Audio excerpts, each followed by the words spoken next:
네, 시청자 여러분 안녕하십니까. 출발 마케돈 예민수입니다. 코스피가 무려 9거래일 연속 올랐습니다. 시장이 그렇게 뜨겁고 강하다고 생각되지는 않는데 아직도 끈기 있게 조금씩 올라가는 그런 모양새입니다. 그런가 하면 미국에서 이제 FOMC 의사록이 공개가 됐습니다. 여전히 이제 비둘기를 확인한 그런 상황이었고요. 올해 금리 올리기 어렵다는 시각을 다시 한번 내비쳤죠. ECB 회의도 있었는데요. 역시 완화적 기조를 얘기하면서 미국 증시가 초반에 좀 약했는데요. 다우도 소폭 올랐고요. 나스닥이나 S&P 같은 경우는 0.3%, 나스닥이 더 강하죠. 0.7% 가까이 올랐습니다. 우리 야간 선물은 또 약보합권이라 또 좀 혼조권을 얘기합니다만 어제도 사실은 글로벌 증시가 약했는데 우리 증시는 올랐죠. 상대적인 힘을 좀 가지고 있는 증시 흐름인데요.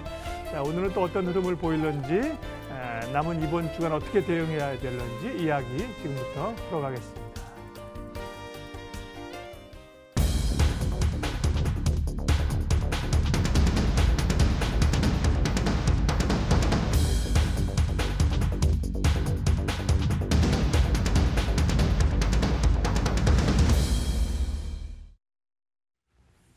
네, 주식 투자는 이제 소위 이제 기관들하고 개인 투자자들하고 여러 불균형이 있습니다. 뭐 자본력에서도 그렇고 정보에서도 그런데요. 공매도 관련해서 특별히 그런 얘기가 많이 나옵니다. 이 공매도가 기관이나 외국인들의 이 주무기가 되고 놀이터가 되고 개인들은 피해를 보는 경우가 많은데요. 최근에 이제 한진그룹 관련해서도 조양호 회장의 별세 이후에 한진그룹주의 공매도 물량이 엄청나게 나온다든지요. 골드만삭스가 또 주식 공매도로 불법행위 적발됐고 외국계에서는 이런 얘기가 계속 나오는데요. 오늘 그 원인과 대책에 대해서 좀 집중적으로 알아보겠습니다. 원광대학교 경영학부 송치승 교수님 오셨습니다. 어서 오십시오. 안녕하세요. 안 그래도 지난번에 이제 중소벤처기업 대책 말씀하러 오셨을 때 공매도 얘기를 좀 하다 못해서 한번 좀 모신다고 했는데 오늘 모셨습니다. 공매도 얘기를 하면 꼭 주식 대차라는 얘기가 나오는데요. 공매도 얘기하기 전에 주식 대차의 개념부터 좀 말씀해 주십시오. 이제 우리나라는 이제 공매도가 미국식의 이제 공매도 개념이 아니거든요. 네. 우리나라에서 공매가 가능하다고 하는 거는, 그러니까 우리나라에서는 주식을 빌려가지고 이제 공매하는 건 가능합니다. 그러니까 먼저 이제 주식 대차하고 공매의 차이를 보면은 주식 대차는 이제 대여자가 자기가 갖고 있는 주식을 차입자한테 이제 빌려주는 거거든요. 네. 그러면 이제 차입자는 그 주식을 빌리고 그거에 이행으로서 이제 담보를 제공을 하고 그러면 이제 그 주식대차 계약이 이제 성립이 되는 거거든요. 그걸 우리가 통상 이제 개시결제라고 하고요. 그다음에 이제 주식대차에는 그 기간이 이제 예를 들어서 오보나 이기물도 있고 아니면 예를 들어서 오픈형이라 그래가지고 언제든지 계약을 해지할 수가 있고요. 그다음에 또 기간을 정해서 하는 게 있습니다. 그걸 뭐 텀형이라 가지고 그래가지고 이제 만기가 되면 이제 상환을 하는 거죠. 그러면 갖고 있는 주식을 차입자한테 돌려주고, 그다음에 대여자는 이제 그 담보물을 차입자한테 이제 상환하는 그런 거를 우리가 주식대차라고 합니다. 그러니까 원래 공매도라고 하는 건 이제 빌공짜잖아요. 그렇죠. 그러니까 주식이 자기가 없으면서 파는 거죠. 사실은 없으면 못 파는 건데 원래. 맞습니다. 없으면서 팔고 다시 채워놓도록 하는 게 공매 제도인데 주식 대차라는 건 어쨌든 빌리는 거잖아요. 빌려놓고 자기 건 아니지만 빌린 걸 파는 거죠. 그렇습니다. 그러면 이제 공매도하고 주식 대차하고 뭐 그것도 그거 갖고 비슷하기도 합니다. 실제 그러면 공매도를 어떻게 하는지요, 기관들은? 일단은 이제 그 우리나라 구조에서는 사실 그 자본시장법에서는 공매도, 미국식의 공매도가 금지돼 있어요. 그러니까 미국식의 공매도라고 하는 게 그 보유하지 않는 주식을 매도하거나 그다음에 차입증권에 의한 매도, 이게 이제 주식 대차거든요. 차입증권에 의한 결제가 이루어지는 매도는 금지한다라는 게 이제 그 우리 자본시장법상의 정신이거든요. 근데 예외적으로 이제 허용하는 게 뭐냐면 사전에 그러면 공매 전에 주식 대차를 먼저 해서 주식을 빌리고 그걸 갖고 팔으라고 하는 얘기거든요. 근데 이제 우리나라에서 이 공매가 이제 그 불법적으로 이루어지는 이유가 이제 그러니까 합법적인 건 뭐냐면 사전에 주식 대차를 한 다음에 그 매도하는 건 아무 문제가 없습니다. 이건 적법한 행위입니다. 왜냐하면 법에 의해서 허용하고 있기 때문에요. 근데 이제 법에서는 뭐냐면은 그 사전에 주식 대차를 하지 않고 매도하는 경우거든요. 그러니까 예를 들어서 공매를 먼저 한 다음에 당일날 예를 들어서 곧바로 주식 대차를 한다든지 배짱도 좋네. 못 빌리면 어떡하려고 그래요. 그러면 이제 그게 사고가 나가지고 나는 거죠. 그 다음에 네. 또 하는 게 뭐냐면은 그 자기가 당일날 공매를 그냥 갖고 있지도 않은데 매도를 하는 거예요. 네. 매도를 하고 매도 수량만큼을 장이 끝날 때까지 네. 다시 매수를 해가지고 아. 포지션을 제로로 만드는 거예요. 네. 그러면 우리나라의 이제 결제 시스템이 차감 결제거든요. 네. 그러니까 예를 들어서 내가 100주를 팔고 100주를 사면은 인도해야 할 주식이 하나도 없어지는 거거든요. 그러면 불법 행위를 했음에도 불구하고 아무런 외부적으로 드러나지 않는 거죠. 아, 그렇군요. 이제 이런 구조가 항상 발생할 수 있는 개연성이 있기 때문에 공매 사고가 발생할 수 있는 겁니다. 지난번에 오셨을 때도 그게 좀 충격적이었어요. 이제 공매도가 이제 어떻게 보면 그거는 불법이라고 해야 되나요? 뭐 합법적 범위 내에서 편법이라고 해야 되나요? 예. 그런 그 지난번에 뭐 삼성증권 같은 경우야 정말 뭐 시스템적으로는 뭐 실수, 물론 말도 안 되는 실수라고 하셨지만 실수지만 의도적으로 이런 공매도를 하고 있다고 지난번에 얘기를 하셔가지고 되게 충격적이었거든요. 지금처럼 그런 얘기가 있군요. 그러면 이제, 법에서는 규정을 하고 있는데 법에서는 그러면 법을 좀 봐주시고요. 자본시장법. 법에서는 그런 건 지금 그러면 금지할 수 있는 세부적인 기능이 없는 거네요. 예, 왜냐면 네. 여기 보면은 그 이게 이제 미국식 공매거든요. 네. 소유하지 아니한 증권의 매도. 그다음에 차입한 상장 증권으로 결제하고자 하는 매도. 이게 이제 미국식 공매예요. 이건 네. 안 된다는 얘기거든요. 그리고 이제 여기 있는 예외 조항들이 보면은 주식대차에 의한 주식대차를 먼저 하고 그 매도하는 거는 허용한다는 얘기거든요. 주식 대차라는 게 빌리는 거니까 결국 차입하는 거랑 또 다른 건가요? 이번에 그러니까 네. 주식대차를 한다고 하면은 네. 이제 빌리면은 네. 그 소유권이 차입자한테 넘어갑니다. 네. 개시결제와 동시에 소유권이 네. 그 계약 기간 동안에 그러니까 이제 자기 계좌로 들어온 거죠. 아니군요. 예. 네. 그러니까 이제 그건 매도해도 괜찮은데 지금 그 주식 대차를 하지 않고 먼저 매도하는 거는 이제 불법 행위라는 얘기죠. 네. 그러게요. 그러면 최근에 이제 외국계들이 주로 뭐 그걸 가지고 단타하는 데도 꽤 있는 것 같고요. 이 정부 금융당국으로부터 뭐 제재도 받고 벌금도 받고 그러는데 외국계는 이제 그런 자기네들 노하우가 많을 거 아니에요. 원래 이제 소위 이제 없는 주식을 파는 그런 형태. 그걸 뭐 예. 영어로 네이키드 셀이라고 하지 않습니까? 예, 네네. 예. 그런데 외국계는 주로 그럼 한국 시장에서 어떻게 공매도를 이렇게 하는 거예요? 제가 보기에는 이제 외국계만의 이제 문제는 아니라고 아닌가요? 봐요. 네. 그러니까 우리나라가 공매가 가능한 구조가 왜 그러냐면은 그 일단은 개인들의 주식 투자를 하는 경우에는 네. 자기가 주문을 내게 되면은 예를 들어서 자기가 매도 주문을 낸다고 하면은 이 사람이 계좌에 네. 그 매도하려고 하는 주식이 있나 없나. 이 잔고가 있는지 없는지 확인하고 그 수량 범위 내에서 매도 주문이 나갈 수가 있거든요. 네. 근데 기관인 경우에는 사전에 이제 주문을 낼 때에는 그거를 체크를 하지 않고 그대로 주문이 나가요. 이걸 이제 그 증거금 면제라는 말을 저는 쓰는데 그리고 나서 이제 나중에 장이 끝날 때쯤에 사후적으로 이제 확인하는 그런 구조거든요. 네. 그러다 보니까 그 기관 투자자들은 언제든지 자기가 그 주문 나갈 때 확인을 하지 않기 때문에 매도 주문을 낼 수가 있는 거죠. 자기가 보유하지 않아도. 근데 이제 그 외국계만 이제 걸리는 건 제가 보기엔 이제 운이 안 좋은 케이스라고 볼 수가 있는 거죠. 네. 왜 그러냐면은 이제 공매에서는 아까도 말씀드렸듯이 적법하다는 행위는 뭐냐면 자기가 사전에 먼저 주식을 빌린 다음에 매도하면은 적법한 행위인데 네. 자기가 사전에 주식을 차입하지 않은 상태니까 주식 대차를 하지 않은 상태에서 공매를 먼저 하고 결제 불이행이 날 것 같으니까 이제 주식 대차를 하는 거거든요. 이것도 주문 낼 때에는 자기가 주식을 보유하지 않았기 때문에 불법 행위거든요. 근데 뭐냐면은 이제 T+2일 결제일에 네. 그 결제가 되기 때문에 외부에는 드러나지 않는 거죠. 적법한 행위처럼 보이지만 실제적인 불법 행위가 있었던 거고요. 그다음에 아까 또 말씀드렸듯이 자기가 보유하고 있지 않는 주식을 매도를 했고 100주를 매도했는데 장 끝날 때쯤엔 100주를 다시 사는 거죠.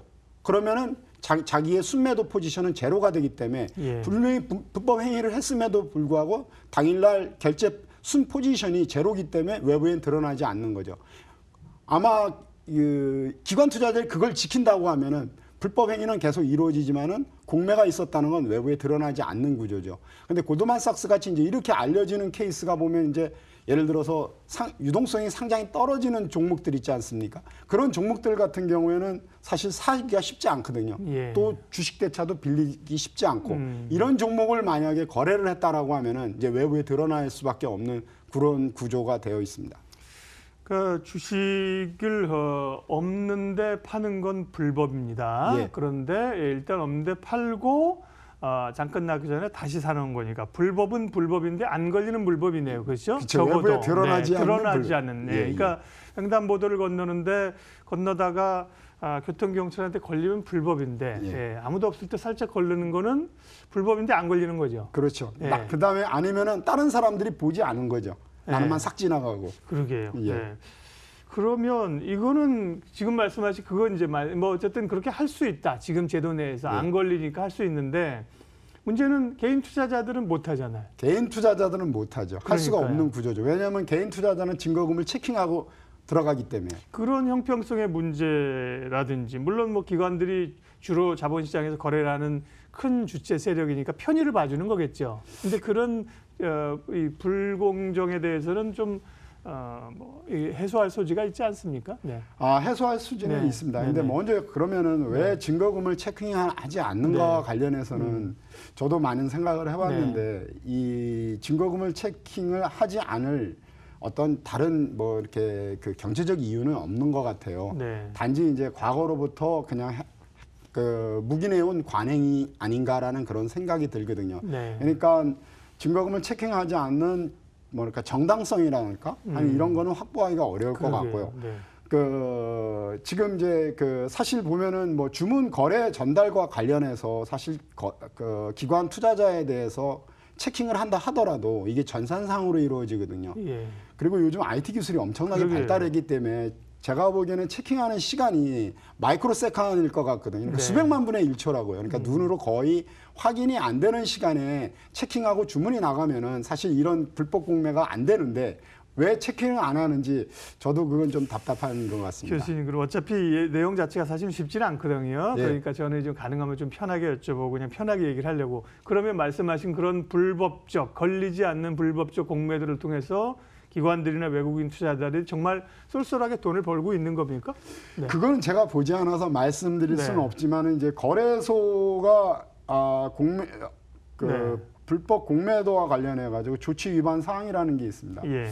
여기에 보면은 이제 공매 거래 일수가 뭐 하루 했느냐, 이틀에서 4일 했느냐, 5거래 이상 계속했느냐, 이건 이제 계속한 개념입니다. 네. 그다음에 이제 공매도 누적 규모에 따라서 이제 거래소가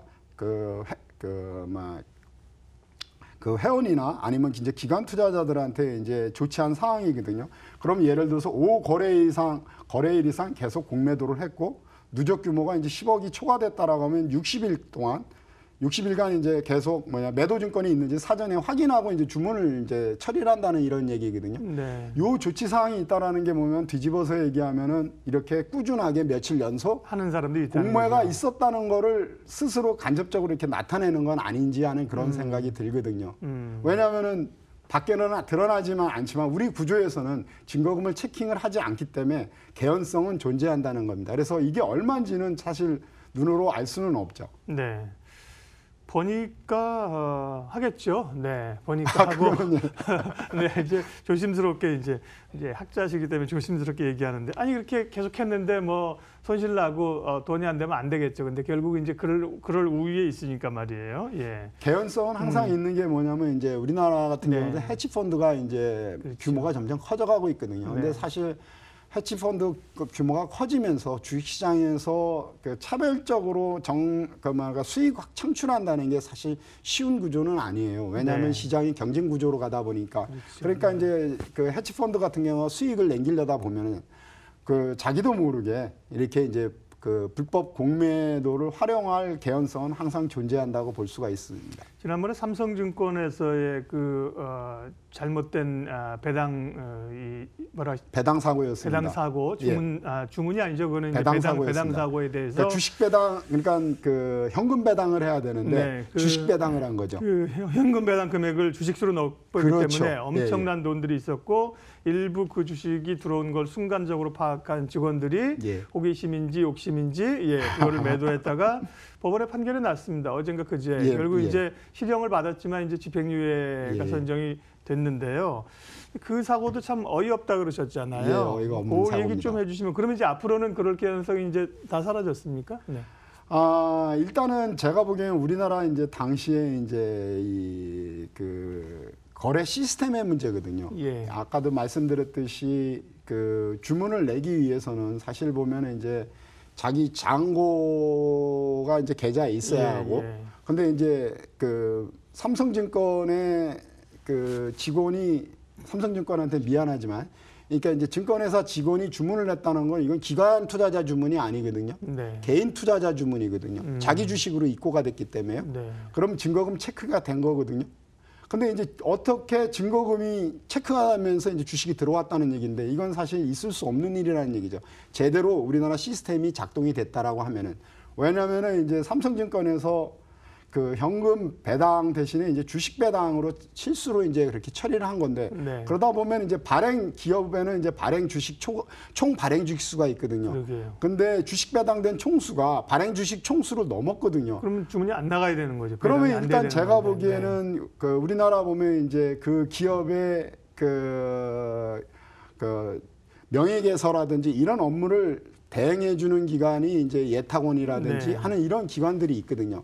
예탁기관에서 그러니까 이제 그 보관은행의 역할을 하는 그 명예개설 대행기관이 있는데 이런 데서 일단 체킹이 이루어져야 되거든요. 그 다음에 또 그 주식 수를 관련한 예탁 시스템이 있거든요. 예. 그런 예탁 시스템에서 걸러지지 않았다는 게 이제 첫 번째 문제고요. 그러면서 두 번째로 뭐냐면 이제 증권회사 자체도 보면은 내부적으로 자기네들은 그냥 그 뭐랄까 예탁 시스템에서 가져온 그냥 총수를 갖고 주문을 냈기 때문에 이제 불법 행위가 이루어진 거죠. 그러면 이제 이런 불법 행위에 대해서 감독해야 되는 기관들이 보면 사실 제가 보기에는 그 상위에 예를 들어서 예탁원이라든지 증권거래소라든지 이런 거를 이제 감독하는 기관이 보면 그 금융감독원이라고 할까요? 이제 예. 이런 기관이 있을 텐데 사실 이런 쪽에 이제 문제인데 이거를 이제 삼성증권에 대해 근무하는 개인적인 일탈로 얘기하는 거는 이것도 또 아닌 것 같은 이런 부분이 들어있죠. 이건 제가 보기에는 시스템 문제였는데 결국은 처벌은 보면 개인의 일탈 행위로 갔고 아마 제가 그 이후로는 어떻게 바뀌었는지 모르지만 아마 제대로 된 시스템이 만약에 바뀌었다고 하면은 이런 예탁 시스템에서 걸러가지고 주문 전달까지 이런 게 좀 수정이 반영이 되었어야 한다고 저는 생각을 합니다. 사실은 개인들은 주가가 오를 때 수익을 낼 수밖에 없는 구조입니다. 한국 증시에서는. 예, 맞습니다. 예. 그나마 최근에는 이제 ETF 같은 걸 가지고 이제 주가가 하락할 때도 손실을 보는 ETF가 이런 게 그나마 좀 있지만 개인들이 해치할 수 있는 수단이 없어요. 그런데 기관들은 이런 제도들이 있고 자기들이 우월한 정보를 갖고 있죠. 범위 내에서 우월한 조건뿐만 아니라 안 걸리는 불법도 하고 있고 이러니까 개인 투자자들이 열불 나는 거죠. 그러면서 이제 뭐 청와대 이제 공매도 없애달라는 제언도 하는 건데 공매도 자체가 이제 또 없애는 것도 선진시장 기법이니까 바람직하지 것 같지는 않은 것 같고요. 지금의 허점들을 어떻게 좀 메워나가야 됩니까? 대책들을 좀 알려주세요. 일단은 먼저 그 공매도가 사실 보면은 이제 미국식 개념에서 보면은 이제 뭐랄까 공매도를 이용해서 다양한 이제 투자 전략을 이제 구사하는 그런 측면인데 네. 사실 우리나라도 주식 대차를 먼저 한 다음에 공매를 하면은 사실 그렇게 문제가 지금처럼 이렇게 크게 불거지지는 않거든요. 근데 이제 주식 대차에 의한 공매를 하지 않고 미국식 공매를 하다 보니까 이제 그런 어떤 많은 문제들이 생기는 거거든요. 그러니까 예를 들어 기울어진 운동장 구조가 돼버린다든지 아니면 예를 들어 불법 행위를 했는데도 밖으로 드러나지 않고 하는 이런 부분이거든요. 그러면 이런 그 불법적 공매를 이제 근절한다고 하면은 제가 보기에는 이제 가장 이제 지금 현행 수준에서 할 수 있는 거는 예를 들어서 지금 증권사들 보면 이제 기관 투자자나 이런 데 보면 이제 사실 컴플라이언스 부서가 있고 준법감시인도 있지 않습니까? 그러면 이제 준법감시인이 제 역할을 제대로 한다든지 아니면 예를 들어서 뭐 관련된 협회가 있다라고 하면 투자자 어떤 뭐라 그럴까 윤리 교육이라든지 이런 거를 이제 제대로 하는 게 이제 한 방법일 수가 있는데 아마 그 실효성에 대해서는 저도 뭐 담보는 할 수는 없고요. 그 다음 단계가 있다라고 하면은 만약에 이제 밝혀졌다라고 하면 불법적 공매가 그러면 이제 거기에 대해서 아주 징벌적 차원의 어떤 과징금을 부과해서 너 할 테면 한번 해봐라 하는 이런 쪽에 이제 과징금을 부과할 수가 있고요. 그래가지고 현행 책에서 사실 그 불법적 공매가 있었는지를 그러니까 이제 외부엔 드러나지 않았지만은 불법적 공매가 있었는지 없었는지 충분히 파악을 할 수가 있거든요. 왜 그러냐면 증권 거래가 이루어지면은 거래 원장은 물론 종이로는 만들어지지 않지만 전산적으로는 어느 계좌에 대해서 사고판 내역이 다 전산으로 기록이 되기 때문에 예. 당일 내역에서 만약에 주문이 나갔을 때 매도 주문이 나갔을 때 이 계좌가 사실 주식대차에 의해서 입고가 됐는지 아니면 사전에 진짜 주식이 있었는지를 확인할 수가 있거든요. 근데 그게 없었음에도 불구하고 매도가 나갔다는 거는 이거는 뭐냐면 불법 공매였다는 걸 우리가 알 수가 있거든요. 그러면 그거에 대해서 강력하게 처벌을 하는 거죠. 예를 들어서 기관 투자자인 개인인 아니 기관 투자자나 뭐 이런 게 했다면 예를 들어서 영업 정지라는 거기까지는 모르겠습니다. 아무튼 제가 얘기하는 과감한 그런 어떤 처벌을 한다고 하면은 그건 제가 못할 거라고 생각을 해요. 왜냐하면 그러니까 이제 랜덤하게 하는 거죠. 너 할 테면 해봐라. 걸리기만 하면은 너는 이거에 대해서 엄벌을 가할 거다. 이제 이런 식의 있다라고 하면은 좀 그쪽에서는 주춤할 것 같고. 그다음에 보다 이제 근본적인 방법은 제가 보기에는 아까도 제가 말씀드렸듯이 개인에 대해서는 증거금을 체크하는데 왜 기관에 대해서는 안 하는지 그거에 대한 정당성이 사실 저도 이렇게 뭐랄까 받아들이기가 선뜻 이해가 안 가거든요. 그래서 제가 보기에는 기관에 대해서도 이제 개인과 같이 증거금을 체킹하는 구조로 간다고 하면은 이제 우리나라에서 불법적 공매는 사라지게 될 것입니다. 그러면 한 가지만 더요, 교수님. 지금 그런 기울어진 운동장 이런 것들이 기관과 개인 투자자들의 다른 조건들이 선진 시장에서는 그럼 어떻습니까? 그런 게 좀 해서 물론 우리랑 공매도 방식이 좀 다르긴 하지만 어쨌든 그런 불균형이 우리보다 거의 없습니까? 아니면 뭐 외국도 비슷합니까? 미국 같은 예를 들면은 뭐 일본도 그렇고 개인이 대차해가지고 뭐 공매할 수도 있겠죠. 일본 같은 경우는. 그러니까 미국 같은 경우에는 이제 대차 개념이 필요 없이, 그러니까 이제 먼저 공매를 한 다음에 대차를 할 수 해가지고 자기가 결제 불이행을 막으면 되는 거고요. 근데 이제 우리나라는 아무튼 주식 대차에 의한 공매만 가능하고 현행 법 체계에서 주식 대차는 개인은 못 하고 기관 투자자나 외국인만 할 수가 있거든요. 그럼 우리도 그냥 그런 빌리지 않고 그냥 없어도 파는 공매도 방식을 선진 시장처럼 해버리자 이렇게 얘기하면 너무 그럼 굉장히 위험한 얘기가 될 수 있습니다. 왜냐하면 이제 일단은 공매라고 하는 것 자체가 전제가 뭐냐면은 이제 없는 주식을 판다고 하는 게 우리가 공매 동기가 여러 가지가 있거든요. 예를 들어서 자기가 차익 거래일 수도 있고 해지 거래일 수도 있고 아니면 이제 아까 네이키드 숏처럼 그냥 주가가 하락할 거라는 그런 가정하에서 해지나 이런 거 없이 그냥 매도하는 걸 우리가 이제 네이키드 숏이라고 하거든요. 이런 걸로 이제 이루어질 수가 있거든요. 근데 여기에 전제는 뭐냐면 어느 한 주체가 예를 들어서 주가에 영향을 미치지 않아야 된다는 그런 전제인데 이제 우리나라 시장 같은 걸 보면은 우리나라 시장에서 주로 이제 주식의 뭐라 그럴까 시세라 그럴까요? 그런 방향은 주로 외국인이 주도하지 않습니까? 기관이나 외국인들이 그런데 하니까. 이제 또 개인이 여기에 참여한다고 하면 시장 변동성은 제가 보기엔 굉장히 커질 수 있을 것 같아요. 그다음에 주식 대차를 하게 되면은 제가 보기에는 주식만 빌리는 게 아니라 차입자 입장에서는 뭐냐면 그 이행을 담보하기 위해서 담보를 제공하거든요. 그 담보가 현금일 수도 있고 유가증권일 수도 있거든요. 그러니까 거래 비용도 존재하고 그렇거든요. 그럼 뭐냐면 거래에 또 대차 거래 계약을 유지하기 위해서는 또 뭐냐면 여기 이길정산하고 그거에 대해서 부족하면 또 뭐 증거금을 확충하라든지 뭐 이런 거에 대한 그런 관리가 있어야 되고 이제 이런 관리들이 뒤따르게 되거든요. 근데 뭐냐면 이제 주식시장은 가장 바람직한 게 급등락이 없어야 되거든요. 주식시장은 안정성을 유지해야 되거든요. 그다음에 두 번째로 뭐냐면 주식시장은 유동성을 많이 제공하는 시장이어야 되거든요. 그다음에 세 번째 주식시장은 뭐냐면 효율적인 가격 발견이라 그래서 인포메이션이 정보가 있으면 정보가 빨리빨리 주가에 반영되는 그런 체계를 만들어가는 것이 아마 정부 당국자가 주식시장을 설계했을 때 가져야 되는 관점이거든요.